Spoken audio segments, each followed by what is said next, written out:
I've learned over kind of my own study and seeking of humility that when I maybe think I've found it, I'm actually furthest from it. So it's kind of a never-ending circuitous thing. And I think that I've found when I work with people, whether I'm on their team or they're on my team, from a leadership standpoint, if I sort of seek the lower point and almost, thinking like water, kind of seeking the lowest point, things tend to work out, because when I listening and being trying to understand where the other person is coming from and not thinking that I have all the answers, we tend to arrive at better solutions. And I think that teams become stronger and sort of happier and more functional when people aren't trying to compete with each other and try to always be the one who's right.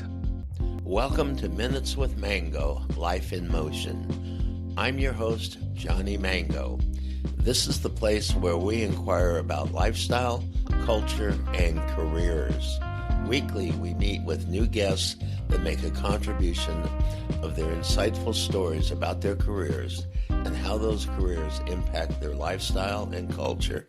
Hello, everybody. This is Johnny Mango, and welcome to Minutes with Mango. And today we have somebody from the healthcare industry who I think will be pretty exciting and insightful. He's the author of the book From Sales Rep to CEO, Why Not You?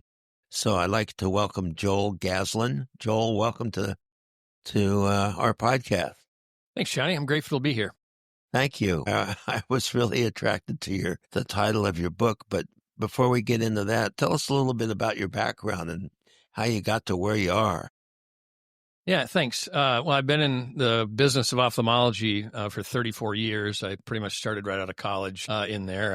I started out in sales, worked for a small drug company for a year, and then went into the device side of the business starting in 1991, and was getting married right out of college, and so was having little kids and moving around the country. And I tell some of the stories in the book about different things that happened while my wife and I were having kids, moving around the country, and did sort of the corporate thing. Came back to I was born and raised in Minnesota, and the company moved me around, and I changed companies, moved down to Florida, came back up here to Minnesota to run a smaller distribution company that a person I knew was an owner of, but was running another business, and his partner wanted to get out, so he bought him out and asked me to come up and run it for him. And that was a smaller business, about $2.5 million in revenue. We took it over 11 years from $2.5 million to $30 million, and then I left there to go run a company I left actually didn't go to run it. I went to be the head of sales and marketing, SightPath Medical, which was a company that we were associated with even at that distribution company. We sold them products, but also represented their service, which what we did at SightPath was, instead of the hospitals and surgery centers owning their equipment and doctors' offices for cataract surgery and LASIK surgery, we'd bring the equipment in on a per procedure basis. And so I went over there as the head of sales and marketing, and then as things sort of played out, I became the president and CEO, and stayed there until last August, and then left there, and now running another privately held smaller ophthalmology company. I'm trying to grow that one up. So, yeah, that's kind of it in a nutshell. That's it in a nutshell, huh? Yeah, it's a big nutshell. Sorry. Yeah, it sure is. 30 years worth of nutshells. Yeah. Wow. So, one of the things I noticed that in looking at your bio, and you seem to put a lot of emphasis on humility and management. And I'm really interested in how you arrived at that, and maybe you could describe what you mean by humility in leadership. I just say I've learned to place importance on humility, and in humility, I think there are lots of definitions, but mine is that I believe in something bigger than myself, and I'm not the center of the world. And that's kind of where it comes from, and I think it frankly became something that was important to me because I struggle with pride, and I've paid a heavy price in certain aspects of my life, sometimes with pride. And as I began to work on that really in earnest, I would say about 15 years ago, things sort of got better for me. So it just was, it's a more fruitful way for me to live. It's a happier way for me to live. And I think as a sort of a management philosophy, I think it's a foundational thing that people can sort of lean on, because I think when people seek humility, and one thing I want to point out, and I try and whenever I write about it, which I do write about it on my blog, and then interestingly, my book had a lot more content on humility, and my editor made the suggestion that we frankly cut a fair amount of it out, and we actually create a second book that'll be coming, well, at some point, just called Seeking Humility, an operating system for business and life. And I've learned over kind of my own study and seeking of humility that when I maybe think I've found it, I'm actually furthest from it. So it's kind of a never-ending circuitous thing. And I think that I've found when I work with people, whether I'm on their team or they're on my team, from a leadership standpoint, if I sort of seek the lower point and almost, thinking like water, kind of seeking the lowest point, things tend to work out, because when I listening and being trying to understand where the other person is coming from and not thinking that I have all the answers, we tend to arrive at better solutions. And I think that teams become stronger and sort of happier and more functional when people aren't trying to compete with each other and try to always be the one who's right. So kind of, for any better word, surrendering to the team. Yeah, I think that's a good way to think about it. Yeah, exactly. Yeah. And letting whoever the team is, letting them face whatever the issue is and see what arrives from that. Yeah, that's a good way to think about it. Okay. All right. Yeah. So how did you go from being a sales rep, which seems kind of in its own lane, right? Mm-hmm. To being the CEO of a company? I know you talked about some of the transitions you made, but how did you intentionally plan your life like that, or did it just kind of evolve, or how that? I did, Johnny. I appreciate you asking that question. So I write about that in the introduction of the book. In 1991, shortly after, about 6 months into ophthalmology, I had a little daughter, and we were, my wife and I lived here in the Twin Cities, and I wrote a 20-year plan for myself. I wrote I look back on it now, and some of the language is kind of naive and aspirational, yet it still was a guiding plan for myself. That I was starting as a sales rep, and I wrote what I thought was a pretty clear plan to become the president and CEO of the company. It was called Storage Instrument Company at that time, and they were owned by a holding company called American Cyanamid. And I wrote a plan for myself that I would become the president and CEO of Storage Instrument Company within 20 years and be on the board of directors and kind of laid it all out. And unfortunately, it took me a little longer than that, but I did. It was ultimately something that was kind of always in the back of my mind. And I do believe in the power of goals and having a vision. And I write, you ask the question, it's a really simple question, yet it's kind of my book. And my book, I don't say that it's a silver bullet plan for becoming a CEO from a sales rep. What I will say is it's a way to do it because I did it, and I think if I can do it, anybody can do it if you kind of set your mind to it and maybe stick to some of the roadmap that I've tried to write out there for people, and there's a way to do it. So you had a vision for yourself. I did, yeah. I give credit to the book too that there was a. One of my first manager at Stores was a guy named Brian Renkensmeyer, and he really taught me kind of the power of reading and listening to things in my car and doing things like that, which I didn't do. I didn't grow up. I grew up the son of an educator and a nurse, and listening to business tapes and books and things like that wasn't something that happened growing up. So that was something I started doing. And one of the books I read was Think and Grow Rich. And it talked about the power of, writing down your goals and creating a plan and sort of following that plan. And that's what I did. Did you have a mastermind group? I did. Yeah. And I still have a mastermind group. Yeah. Is it the same group? No, it's kind of evolved over the years. It's like the typical board of directors. Some of them, you get a little tired of them. You got to kind of kick them off. Yeah. Wow. So, okay. So you followed Napoleon Hill and Think and Grow Rich and had a vision for yourself, and here you are. I did. Yeah. And I'm very grateful for what's happened. As I said, it wasn't a straight line, or as we like to say in the PE and business world, everything wasn't up and to the right. It was, there were some times where I had to dust myself off and go get after it again. So it's okay. Right.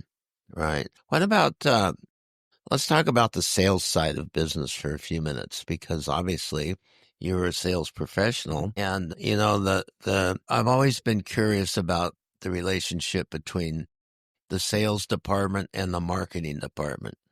Both are trying to move a product, but it always seems like in some of the companies I've been in over the years that there's kind of there's a tension, and I don't know if you've Yeah, no, I would agree with that. And that's why I think one of the brilliant things that I was fortunate enough to stumble into is an organization where if you were going to move into sales management, you kind of had to take a tour of duty in product management and marketing. So I've always been a person that it's funny to me when marketing people say, I don't want to sell. And it's funny when salespeople say to me, I don't want to market because it's kind of like, well, you're kind of brother and sister. And I think now with the tools that are available and the way the world is sort of these days in the business world, I think salespeople have to be good marketers. And I think marketing people have to be, really good at sales. And well, we've talked a little bit about books here, but another influential book I read a long time, which it wasn't, I don't remember the year it came, but Daniel Pink's To Sell is Human.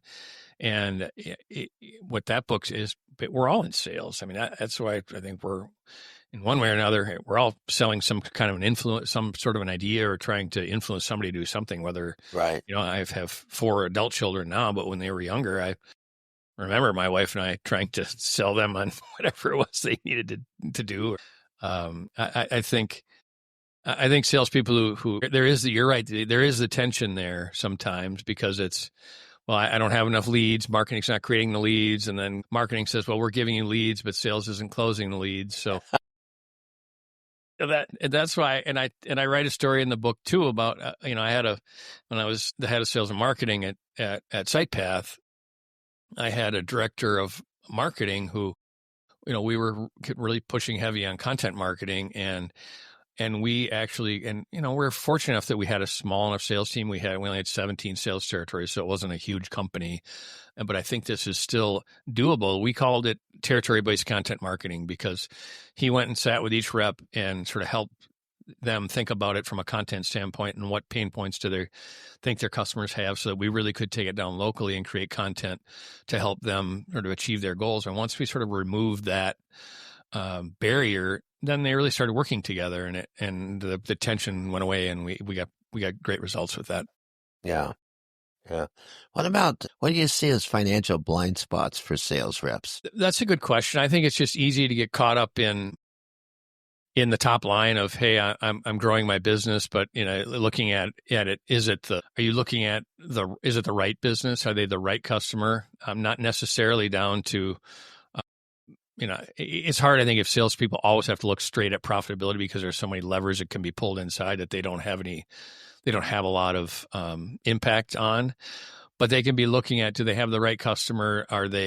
And then they can be looking at, are they bringing in new customers? I think those are important metrics, that it's not just, hey, we're growing. I mean, same store is great growth, but sort of new logos, people call it, or however, whatever the sort of term you like to use. I think that's important. And then I think also is to be able to understand and look at the rate of churn of customers, meaning, do you have a leaky bucket? Are you just having customers come in and they drop out just as fast, and you might be growing a little bit, but that's just that's an exhausting business to be in where it's a leaky bucket. So I think if they're looking at those kind of metrics, I think it helps them really understand the health of their business.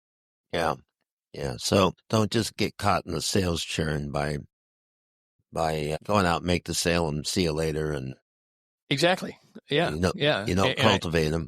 That's right. And I think building referrals is really important and asking for those referrals and asking questions of, who might That's why I think content marketing for sales reps is really important because you can stay in touch and sort of amplify your efforts by not having to just necessarily be talking to in front of or on the phone with someone, but keeping your message and your ideas front and center and kind of top of mind even while you're not there. So, Joel, what do you think's the greatest lesson you've learned from going from being a sales rep to being a CEO? What's the number one lesson you learned? Well, I think it comes down to being of service. And I think if I'm looking to be of service to the people that I'm on the same team with, or it's being the customers, but it's always having an attitude of service and helping others grow, then when I do that, everything tends to work out pretty well. Whether it's if I go and try and acquire customers by helping them grow rather than me being focused on what's in it for me, that tends to work out well. And if I'm leading people and I focus on helping them develop so that they can move to the next level, that helps them. And if I'm working for someone, if I understand what's important to them in their role so they can be successful, then it all works out pretty well from there too. So I think an attitude of service. I hear that humility piece in that.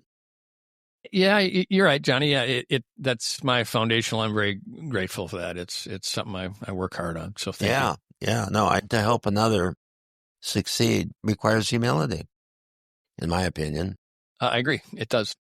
Well, let's talk a little bit about the healthcare business. I'm always curious when I talk to healthcare professionals about the challenges in the healthcare industry related to patient care. Do you have any insights on that? I do. And you're right, it is a challenge because there are just so many forces that are happening with insurance companies keep having more power and the government changes and reimbursement changes. And, specifically the industry that I'm in ophthalmology, especially surgeons and, cataract surgery is the primary sort of driver of revenue in the surgical business in ophthalmology. And, there are roughly 5 million cataracts done in the United States every year. And you can imagine that Medicare looks at that every year and says, well, we can't keep raising that. So what they do is they keep cutting the doctors' reimbursements. And now, thankfully, they're very talented individuals and they find a way to get better and faster and still deliver really great results for patients. And they have some opportunities for some upgraded revenue opportunities along with the procedure, which a lot of them take advantage of them. But sadly, to me, very few do. But they still have to faced with that declining reimbursement, yet a constant barrage of, your staff wants to get paid more. The cost of doing business keeps rising, and just like we all see. So they have to do all that stuff and still have a happy smile on their face and be really taking great care of patients and delivering on what the patients are expecting in a sometimes challenging environment. Yeah, I know someone who's an orthopedic surgeon in the community where I live, and we were talking one day. I had my hip replaced, not by him, by somebody else, but okay. I was in the line of 6 individuals that day to get hips. Yeah. But I was talking to this orthopedic surgeon. He happens to do shoulders, not hips, but about how these guys have to line up their work because of the facility and all kinds of reasons. Right. And how people walk into surgery thinking they're going to be the only one that day. And he said, no, he says, on Tuesdays I do about 9 or 10. On Wednesdays I do. Those are my 2 days. And then he kind of said, yeah, I do over 400 surgeries a year. And I thought, my God, how can anybody, that's a lot of surgery. I didn't know that many people needed ortho care. Yeah. Well, in the ophthalmology space, it's even more sort of a numbers driven thing because an average ophthalmologist does 500-600 procedures a year, and it's not uncommon that they do 1,000 to 1,200 a year. So really, Well, I've actually had a number of eye surgeries, believe it or not. All right. I just had to have my eyes aligned. Okay. And I forget what that's called. You know what it's called when they have to change the muscles in your eyes and strabismus. Yeah. Yeah, strabismus, and which led to another problem because I had a drooping eye, so I had to have an eyebrow lift. My wife kids me about my cosmetic surgery, but it was medically required. Sure. I'm in and out of the eye doctor every other day, it seems like. But yeah. But yeah, they this particular eye group, they're pretty big practice. They move them in, they move them out. That's all I can say. But that's they did the name a of the game. job. Yeah, that's the name of the game. Yeah, that's the name of the game. And I think what I'm really coming back to is that I think patients think about their care as an individual focus when really physicians have to work quickly, smartly, and efficiently just to survive in today's world. People don't think about it like that. Yeah, they do. And what's also changed, Johnny, is, if you think about, call it 15 years ago, there was an asymmetry of information between the doctor and the patient just because the patient didn't have a lot of access. Well, now, there's all sorts of access to information they can get, which some is right, some is wrong. So there's sort of an added thing where oftentimes surgeons will have to spend time sort of uneducating people about what they read on Dr. Google, and it's not necessarily true, and provides maybe an expectation or a fear that it's not merited. So they have to spend time with that too. So it's Yeah, they have to unwind things before. sometimes, yeah. And those who are good, they spend time and frankly money to try and create a system that keeps the patients educated, because educated patients are happier patients, and data shows they Yeah, get better outcomes. I actually noticed that during my eye surgery, that the information that they gave me really covered a lot more than what I needed to know, but it was good to know because it cleared up questionable things. Sure. Yeah, that's great. Wow. Well, so back to you for a second. Let's talk about content marketing for a minute, because Okay. you mentioned that earlier. How does content marketing help salespeople become more effective?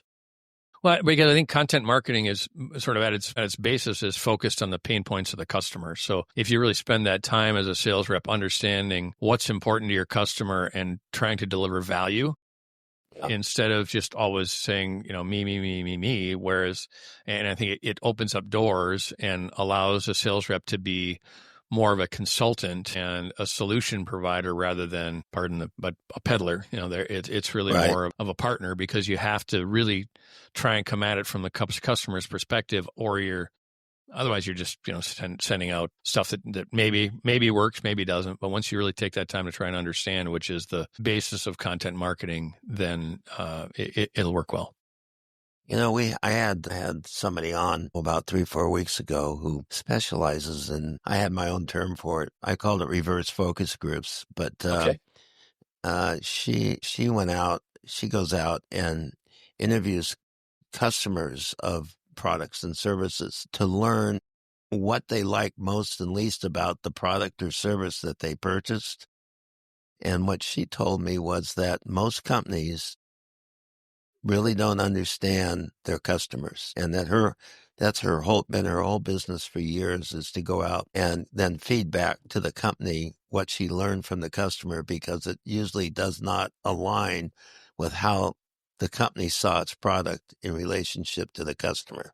Yeah, I think that's absolutely true. And it's, if people will spend the time, and that's why I think, sales reps, if they'll spend the time putting together, say, the top 10 reasons why someone doesn't buy our product, and, really looking at those and then trying to answer those questions, even if they're counterintuitive, whereas you get people who say, well, I can't put out there how much my product costs because it'll scare customers away. Well, why is that? I mean, if that scares them away, first of all, they're not a customer yet. If they're looking at your, so if that scares them away, then you haven't delivered a value that's commensurate with what that price is. So, and if you're looking for ways to do that, I think the people will have much better luck. Yeah, that's right. Staying in touch, and that's really where a sales force could be very effective if they really spent the time with their customers to learn what works, what doesn't work. That follow up basically is what you're describing.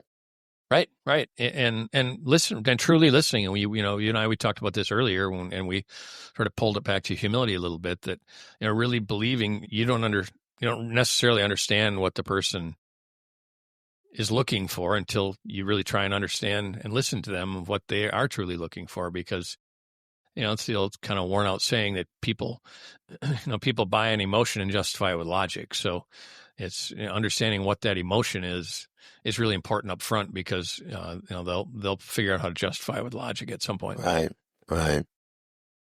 Let's talk about transparency for a minute, because I know you're big on transparency. You kind of indicated, but why do you think that inhibits, in certain leaders, transparency is so inhibiting? I think, Johnny, when someone isn't transparent, it comes down to fear. And that, they're afraid that something's going to come out of whatever they're not telling or talking about that'll somehow have a negative consequence on them. For example, if you have a sales rep who thinks a deal is either a deal or a customer is at risk, rather than raising their hand and saying, hey, I need some help here. Here's what's happening, and sort of marshaling all the resources they have. They kind of put their head down and say, I'm going to go after it, and I'm not going to tell anybody about this. I'm going to fix it. Well, sometimes that might work, but when it doesn't work, it's unfortunate, and it's too bad that you didn't, raise your hand and try and get everybody involved, because then if it does happen, at least we've all done everything we could to try and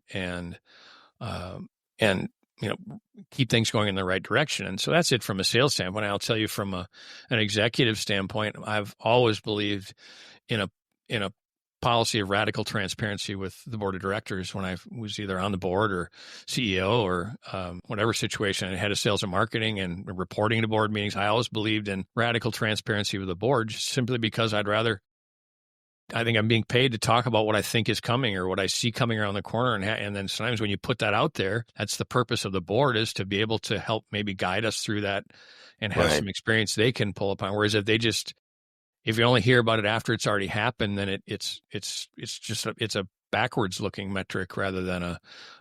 Plus, it doesn't build trust. No, yeah, that's even more important. Yeah, very, very good. Yeah, thank you. Thanks for adding that. Yeah, it doesn't build trust if especially with a board. If you say, look, here's what we're struggling with, and anybody got some good ideas? Yeah. We tried these. Yeah. We're hitting way ahead of our projection, and we're feeling good about it. Whatever it is. Yeah. Either case. Both sides of that coin can pop up in a board meeting. Yeah. So your book. Yes, sir. Where can people find your book, Joel? Easiest, you can find it on my website. It's just my name, Joel, Joel, Gaslin, Gaslin.com. And you can get it on there. I actually I self-published the book. I used a company called Tilt Publishing, and they don't want me to sell it on Amazon for a while, because you don't have any relationship with your customer at that point, because you just sell it to Amazon and they don't know where it went. Whereas when it comes through my website, I get to talk to that person and get to know them a little bit and maybe help them answer any questions they might have as they're going along, because it's a fairly interactive book. So I'm grateful for that. It's been fun so far. So directly at Joel, JoelGaslin.com, right? Yes. You go there, you won't be able to miss it. Okay, great. And I'm sure people can contact you through your website too. Yes, sir. Okay. All right. Do you ever go out and you do any consulting or anything else? Or Yeah, I'm actually working on putting together some of that right now. I do, as I said, I'm still a CEO and shareholder in a company called Navigate Patient Solutions. And so I spend the majority of my time on there. But those of us who are involved in that business at the executive level do like to keep our fingers in some other things, because we think it brings value to what we're doing by working with other people. So yeah, right. I'm open to consulting work with either individuals that are looking to grow or organizations that could use some of my experience in running healthcare companies. Cool.